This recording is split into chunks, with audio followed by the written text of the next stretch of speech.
ในภาคปฏิวัตินาตาวิปัสสนากรรมฐานภาคกลางวัน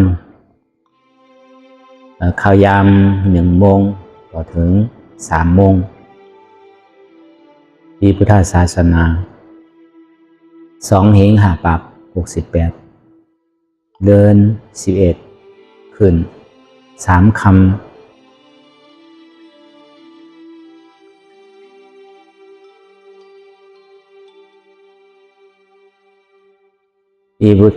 ปีคิด2 เหง24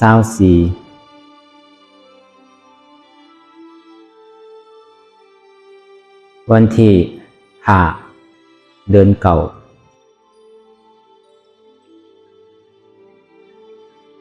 ปีกาบสีสุราศักราช1386 โตปฏิวัติอนัตตวิปัสสนากรรมฐานหนองเขียวเวียงตากิเด็กในภาคปฏิวัติกลางวันในก็เข้าก็ตีไหลบรรยายธรรมะอนัตตวิปัสสนากรรมฐาน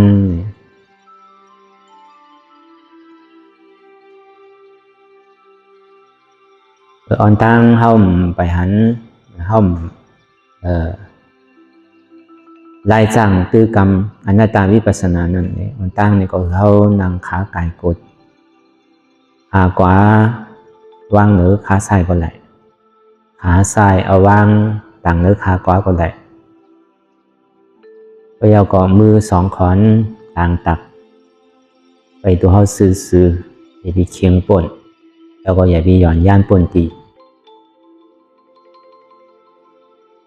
ก็อย่างนี้ก็คือเขาหลับหูเนื้อเปิดหูตาปัญญา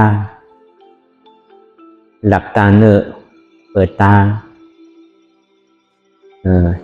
ปัญญาเจนจาพิจารณาตัวดีใจเขาเนี่ยอันใดที่มันพอเกิดขึ้นเป็นมานั่นเลยก็คือเขาหมอวางเป็นอนัตตาเลย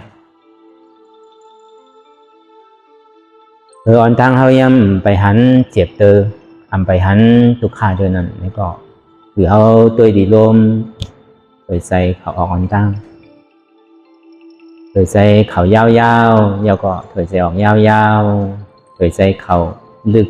ยาวก็โดยใจออกลึกเขานี่ก็คือเขาวนว่าตายออกนี่ก็คือเขาวนว่าเกิดเขานี่เขาวนว่าเกิดออกนี่เขาวนว่ารับนี่ก็ได้ฟองนี่ก็คือเขาวนว่าเกิดเวียบนี่ก็คือเขาพิจารณาวนว่าตายนี่ก็ได้ก้อยกาเขาอย่าไปตัวหลอกลายไงหรือเขามียานปัญญาวนตัวตั้งแต่จิโกต่อไปตีนของเขาเนี่ยมันมีอันใดพองที่ว่าเป็นของเขานั่นปนปีปนเดินปนวันมาต่อถึงมือเหลียวแต่อันเขาเกิดออกมาเป็นลูกอ่อนต่อถึงมือเหลียวเนี่ยอายุอาศักของเขาก็น้ำกันมากูวันเหมือนเขามาเปิดปังทลาเนี่ยก็เข้ามาหาวันมือใน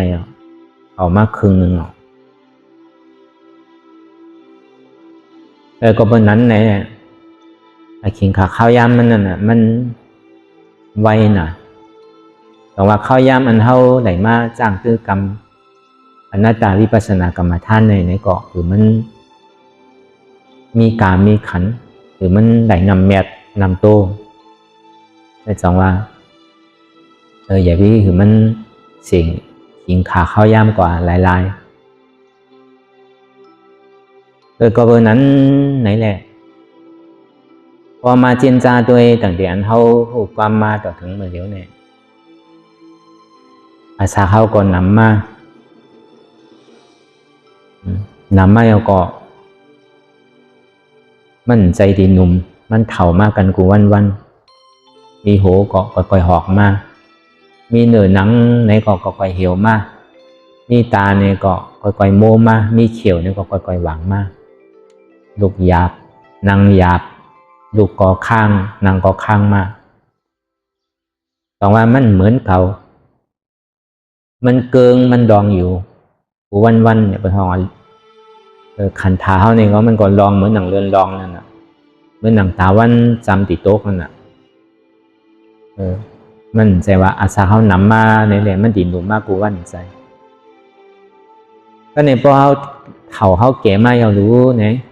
ตั้งเป็นเท่านั้นย่อกาเท่านั้นแถบที่โลกาของเท่านั้นนี่ก็มันก็นำมาจอมกำในถึงตีสุดท้ายมาเนี่ยก็เขาก็ตีไหนตายอ่ะมันมีไพ่ปวนไหลรู้ลองตั้งตายนะก็เพื่อนนั่นอ่ะตั้งหน้าเดินหัวมันตีตายมันตั้งหลังนั่นก็เขาก็ปวนมาอ่ะตั้งหน้าก็หัวตีตายก็ตายเอาก็หัวมันตีเกิดก็เบอร์นั้นไหนแน่ก็ยังตึงมีลองเกิดลองตายอยู่ในเกาะป่วนได้ตั้งตุกขานวันพอเขาไข่ป่วนลองตั้งตุกขานนี่ก็เขาก็ได้เห็นหูยอมหับมันแกดีเตมันก็อันเดียเฮ็ดหรือเขาแหล่เกิดเท่าเป็นตายเนี่ยก็เพื่อห้อมยอมหับห้อมหูจับเสียจาตรานั่นสัจจานว่านั่นมันเป็นอันหมานแมนทำสีโตห้องว่าอาริยะเสียจาสีนั่นทุกขาสัจจะ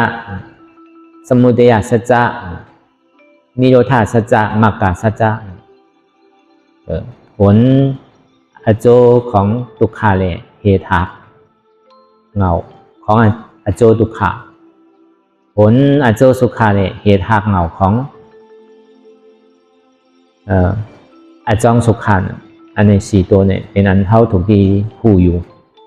แล้วก็เบอร์นั้นไหนแหละสองใบอย่างที่เขาตัวหลอกลายแกร่วมถุยใส่เขาออกนะก็เพื่อว่าเขามีตั้งลันนึกพิษตั้งหันพิษไว้ว่า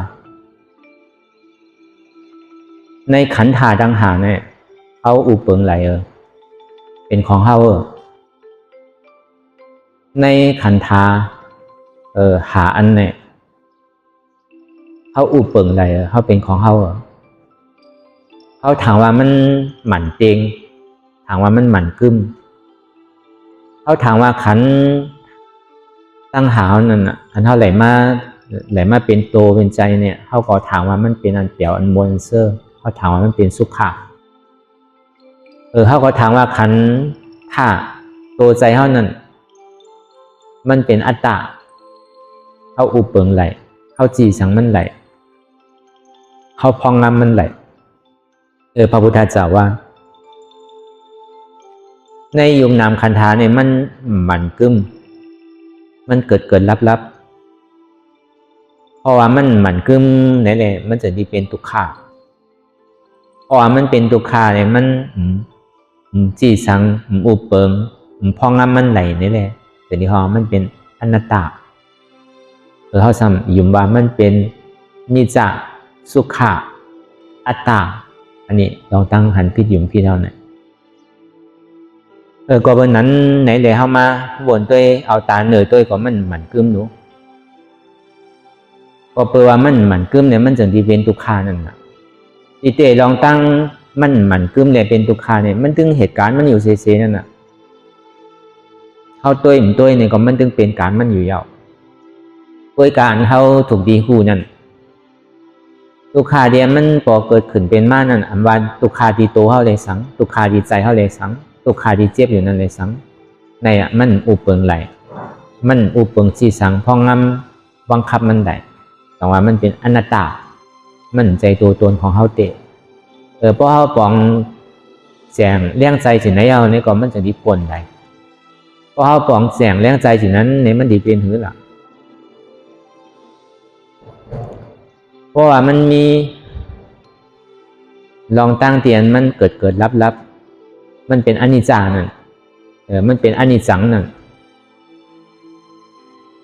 อันที่มันเป็นนิจจาห้องว่านิจจังเนี่ยมันถึงมีว่ะนิจจังอันว่าอันที่หมั่นกึ้มน่ะจำเป็นสังเป็นนิพพานว่ะเพราะว่ามันมีทุกขาเนี่ยก็อันสุขาเนี่ยมีอันสุขาเนี่ยจำเป็นสังเป็นนิพพานว่ะเพรา ราะว่ามันมีอนัตตาในก็อมตะเนี่ยมันถึงมีว่ะอมตะเนี่ยสัมเป็นสังเป็นนิพพานว่ะ